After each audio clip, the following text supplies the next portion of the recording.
Good morning and welcome to a third GM Tips in the Morning. Wow, I know. This one actually is going to be an interesting one. This is lessons learned from Reign of Winter. And I'm going to go back through a little synopsis of just things that I learned myself. And maybe it'll be helpful for you guys. Maybe it'll just be funny anecdotes or something that you can take a little time and just enjoy and chuckle at. Now, spoiler alert. I'm going to tell you this right now. If you're a player and you don't want to know about Reign of Winter for your GM, don't watch this until after you're done. All right? This is going to be a compendium spoiler alert across the first 5 parts of Reign of Winter. Now, mind you, I've changed it a little bit, but still a spoiler. And the first thing I learned is how to think outside the box when it came to awarding experience and trying new ideas. I allowed the first Reign of Winter, which is when the party discovers the portal in the Tal'Doran forest. And they're near the small town that they're starting out in. And they come across this. And they don't know whether this is being caused by the Kelishite Empire of Qadira, the satellite satrapy of Qadira, or if this is something that is different. The first thing I learned was how to resolve things without always having combat. Now, this was to the chagrin of one of my players who really loved combat. And he is very combat-oriented and a tactician. So, not as fun for him all the time, but he's evolved since then. He's gotten really good at thinking outside of just hack-slash. So I really appreciate his adaptability, because that's not how he designed his character. But he's become very adaptive. And so I let him win on social combat, or trickery, or forgeries, and other things. Now, for some of you as DMs and GMs, that throws you way off your game, because you're like, dang, that just derailed the whole fun of this adventure. I was hoping they would go combat. Well, that's not how it works with my group. My group is never that way. And it brought one of my players, Max, really out of himself. And Max is an outgoing guy, don't get me wrong. He's a generally warm guy. But during gameplay sometimes I think he's still getting his bearings. But with Painvin, the half-elf rogue, he has really enjoyed himself. And he's let himself come out of his shell. And Painvin would get into people's face and wag his finger as if, he was an authority figure. So he played Painvin. Now, mind you, Painvin's a spy from Keelan. Just to give you a little background. He's a spy from Keelan. He came up through the class ranks, kind of a B word. I don't want to use it because I'm mini GM around. A B-astard of a dalliance or relationship. So there were some things that went on there. But he was trained up by one of the master spies to be a spy for the Empire, for the Queen. And they were trying to figure out what was going on because there was fluctuations in the Fae. And he was going down to investigate this. So I love his role. He's designed him as a BSer as it is. And as he says, Painvin does not know how to tell the truth. Painvin is a liar by nature. And so it's fun to watch him. And the most painful thing for him is when he has to tell the truth or admit to it. So he plays in that way. It's a lot of fun. So keep in mind, you don't always have to resolve all things by combat. He would bluff. He would forge with linguistics. He would use diplomacy when diplomacy made sense. He would intimidate. He would use different methodologies. And we got into the social combat elements of Ultimate Intrigue. And for me, that was a lot of fun because I gave him choices and he would. And it would be a tit for tat. And it was fun. He did this against giants. Friggin' stone giants he's doing this against. And storm and frost giants. So things that in the second adventure, which is when they get to White Throne, he actually is against things that are about 3 to 4 levels higher than him. And yet he is defeating them with words and intellect. And because this is a military unit under the Queen of White Throne, they're not just going to necessarily go willy-nilly eating humans. Because they don't know. And the frustration and the way he played it was just beautiful.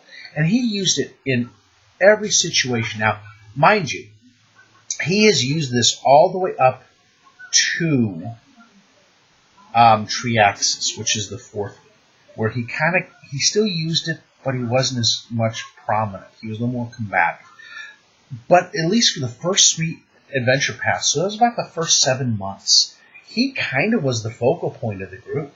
He and Damien would feed off each other. Damien's a Fey-blooded sorcerer played by Josh, who does a tremendously great job of being the ladies' man. And if it's female, he goes after it, okay? Or even if it's a handsome male, he might go after it. He's kind of equal opportunity that way. And the funny part is, most people go, oh, ooh, yeah, sexualized. No. He does it in such a way that it's endearing. It's like an anime. It's like when you watch Mockingjay or High School DxD, and you get that lecherous character that's lovable at the same time. He has a chivalry to him. And it's the same kind of chivalry that all these different ones, like Takumi and some of these others, have to them.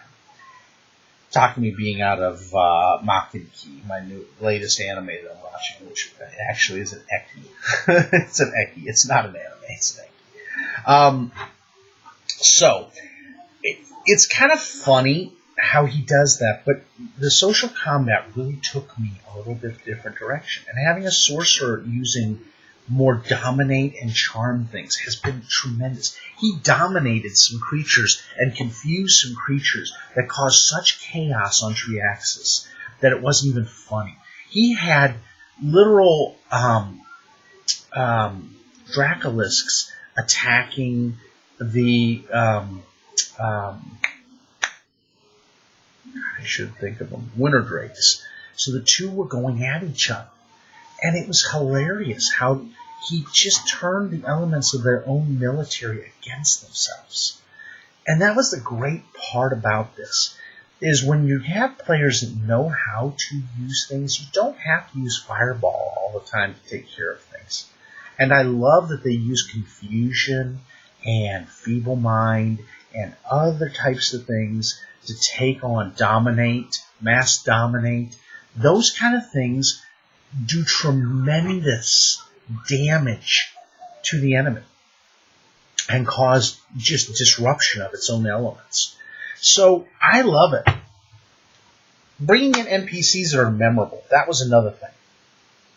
I brought in this one memorable NPC who is a Chelish NPC. He was a Chelish trader that I put in Whitethrone. He didn't exist in there, okay? He was not part of the original adventure. They had one shop, and it was kind of closed, and it wasn't doing anything. So the party was really hamstrung. And I was okay with that idea, but they had a lot of treasure. And it just didn't make sense for them to just carry all this crap around in bags of holdings and not be able to use it or trade it for anything. So what did I do? I put in this Aspis Consortium Chelish merchant with a familiar, which was a imp with levels. So the two of them would run the shop. Sometimes it'd be the shopkeeper. Now, they made a negotiation deal. Again, mind you, he's evil. He's lawful evil.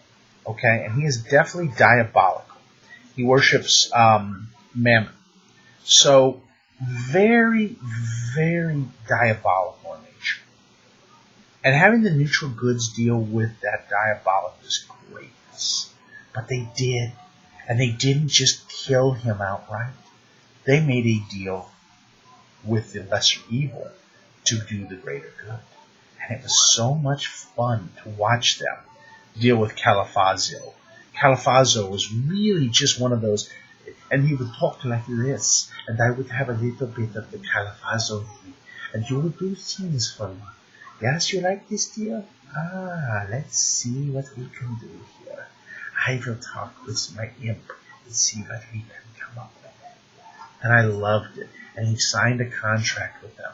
And they were trade partners with him. And they would bring in these items that he knew were part of Whitethrone and the legitimate authorities, but he was that back whole sales channel. And because they were unique items that they couldn't get in the Chelish Empire of with the Thrune Empire down there, he was bringing in a known good and making profit.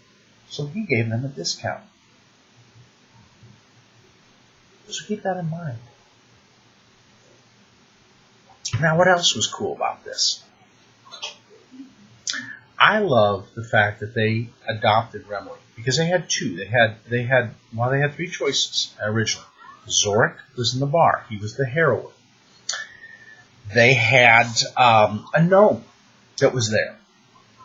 They turned him down. So they went out in the forest without taking any of my NPCs, which was kind of cool. I'm like, okay, don't have to. Not going to force them on you. So they leave all these guys behind. They go out into the forest. They come across Remley. Remley had seen what was going on in her forest, and she was part of the nymph who ran the forest. There was a dryad and a nymph, and the head of the forest was a nymph. And so she was the kind of, I don't know, I won't call her captain of the guard. She was the advanced scout that made contact. And they remember her flitting and chitting, and she'd go like this, and she'd be rapid firing everything. And you got to tell you this, and yeah, oh, I like this. She was the typical fairy, okay, and she still is, but she's a little wiser now. She is a swashbuckler, and they kind of adopted her. They had her follow because she was like that little person that could fight the little fae. And it was a one-on-one situation. And she became one of the most fiercest loyal allies of theirs. And of course, Damien, being the flirt he is, came on to her first. And she was intrigued by that. But then, Painvin being a half-elf now, that was kind of interesting. And talking about Keonan, he got her and basically snubbed Damien. And Damien still feels a little snubbed about that, I think. But it was fun to have an NPC that was out of the norm. And a fae. And somebody who's affected by winter. So when you design your NPCs, you can go with what's just standardly in here. I don't suggest that ever as a DM or GM. Sorry, Paizo. I love you guys. You guys do great work on these.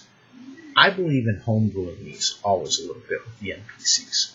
Because you always give them a choice of an ally that could be a benefit to them or a hindrance. And see, this is the kind of fun. They will do anything for Remley. They love her. She is the mascot of the party.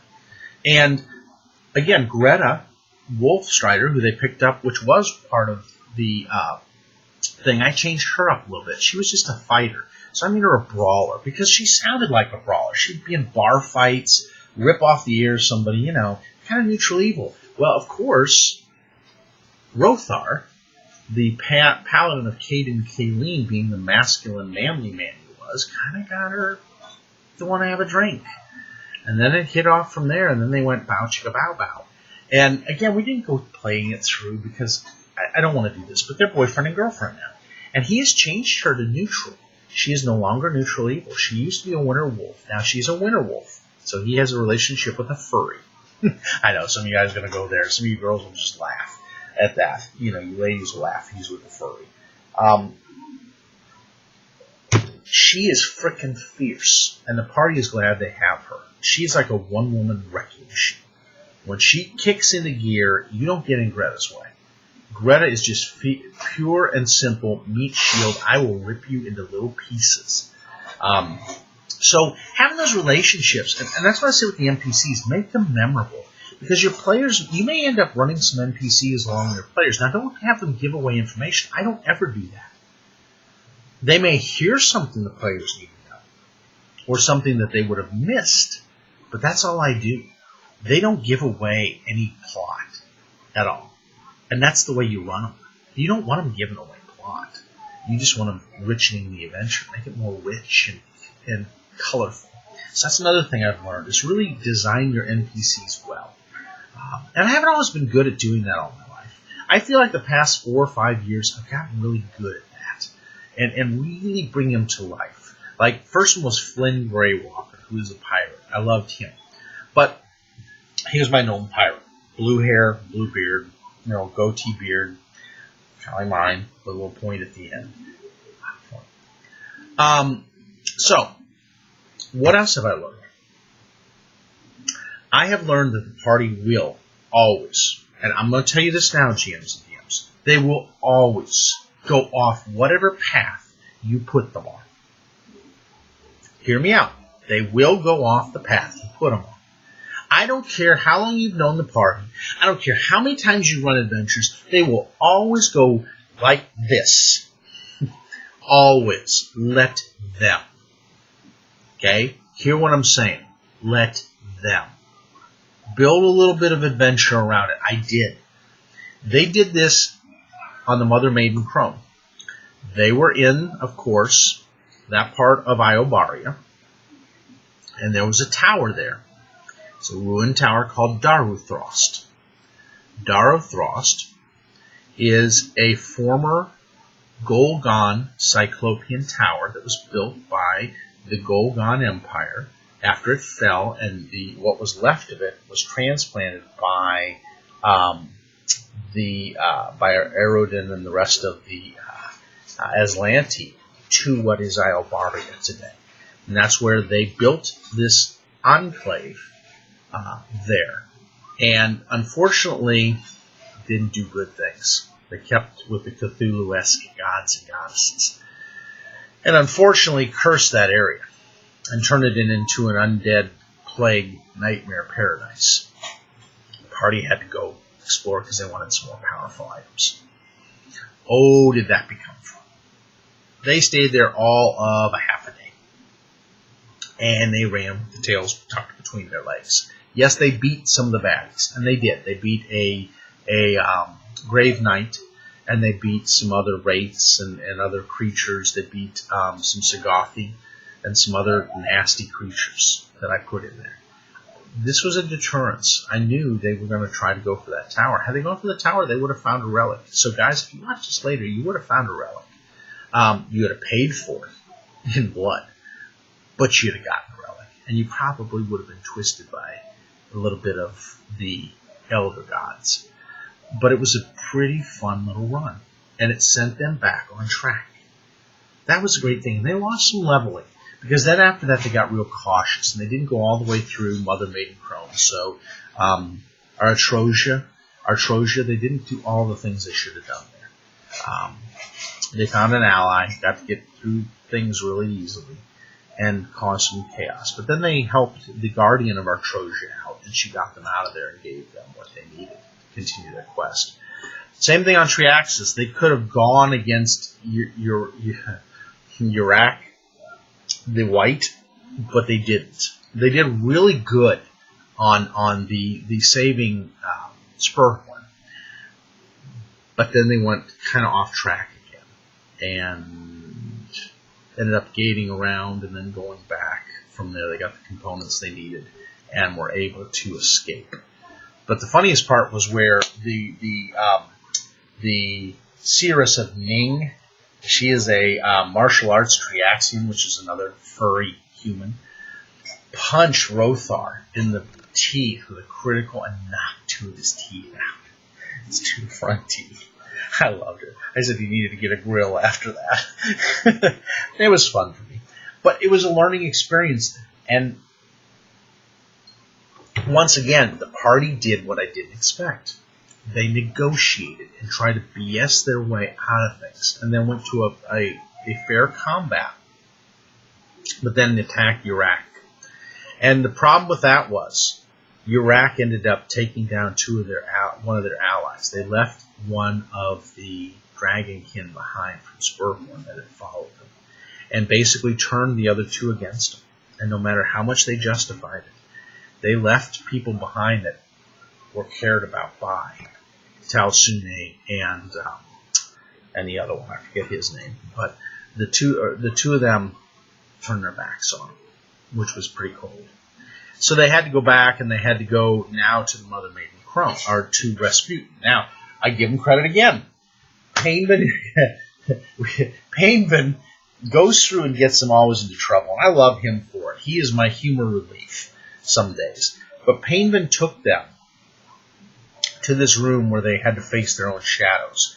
Now, never underestimate a shadow. I'm going to say this, GMs and DMs, especially greater shadows. Utilize them. It is the one way you want to punish a party a little bit and teach them about the undead and what they can and can't do and about life. Have shadows come in. These were shadow demons, which were greater shadows. And basically, they robbed the party of information to take back to Rasputin, the Mad Monk. And their whole purpose, there was a candle trap put there by Rasputin so that these creatures would spend a round or two or three doing what the party was doing, learning their thoughts and skimming them. And then they would take off with their abilities to tell Rasputin what each one would do. And there's up to 5 of them. The one that escaped was the one that hit Damien.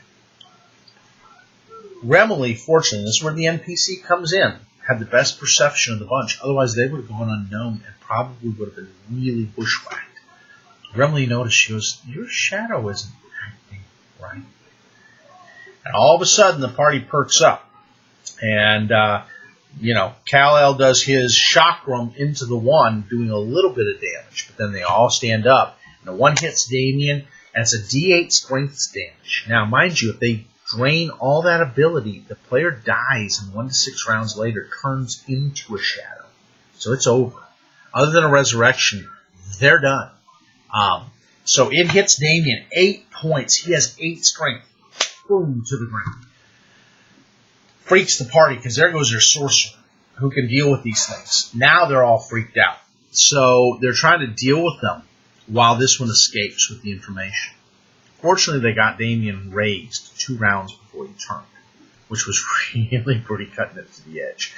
But I love those kind of stories, And so they chased the shadow, and you can pick this up if you want to see it on my YouTube with the Reign of Winter, Rasputin Must Die. Pick up that one, part 2. It'll take you from here to where they go forward. So they go, and Painvin surprises me, and this leads up to Painvin. After all this, he takes Remily. Now, Remily's had strength damage, so her strength is not, it's 5 points down, which for a pixie is not a good thing. Goes through checking the chimney. The chimney in this room teleports them to inside of a coffin, a standing coffin, in this other room, which is the room out to Russia. And they run into a Thana-daemon. Now, the Thana-daemon, mind you, everybody runs daemons that if they see a good or a human, whatever, they're going to kill them. No, they aren't. Thana-daemons are about having a little fun. This one was put there as a guardian. So he's doing cards. He's doing poker, 5-star stud. But he's playing solitaire while he's waiting. And he starts talking to Painvin. The party eventually follows. And Orin, the Asmar cleric, plays around. And they actually gain information about the area, and the Thana-daemon's still alive. Even though there's a war priest of a good god and a war priest or a cleric of Sarenrae who normally and a paladin who would normally kill this creature. But because it shows them no harm, they've come to understand they may not love evil, but evil not hurting them or barring them from their mission, they don't necessarily attack. Because it gets in the way of the mission. The overall greater good, as Rothar would call it. And he's smart in that. Because that's where you as a DM or GM have to kind of give him a little leeway. And I do. I give him a little bit of rope. That he's not going to lose his alignment necessarily. He's dancing the edge of it. But he's not gone over the cliff yet. He's come close. And then the whole thing. Now, the last thing I'll say is utilize spells that work against will and other things. For instance, Greta, remember I told you about her, the brawler. She's the toughest in the group, outside of Kal-El. Rasputin appears to the party while this all is going down. They're fighting the Russian army. The wall of fire goes up. All these things are going on. All this stuff's blowing up around them. And he says to them, my mother sent you, basically, but I'm not going to let you get her out. And he does a greater forbiddance. Look up forbiddance. If you don't have it in D&D, convert the friggin' spell. Let me tell you something. You want to talk about a spell that can just really put a monkey wrench into everything. He forbid them. Now, mind you, he's 18th level. He forbid them from attacking his troops for 18 rounds. Painvin and Greta failed. Now, they can do other things. They can sneak, they can get in, they can do other things, but they cannot attack Rasputin's troops for 18 rounds. No sneak attacks, no nastiness, no Greta with her keen axe cutting through people. Now it's Kal-El, Orin, and the rest of the party, Rothar, against the world. It limits what the party can do decimation-wise. Rasputin's not dumb. He doesn't have to kill them. He just uses spells that make them frustrated because they affect key party members. So keep that in mind. All right, that's it. These are just some great things that I learned from Reign of Winter. I hope it helps you. These are just some cool insights as a GM and a DM. I tell you, learn these kind of insights. Go back through, do these kind of reviews because they're going to be great for you to remember for upcoming adventures. Thanks again. Thanks for watching. Thank you so much for all you guys that follow me. I really appreciate it. And GM Rick out.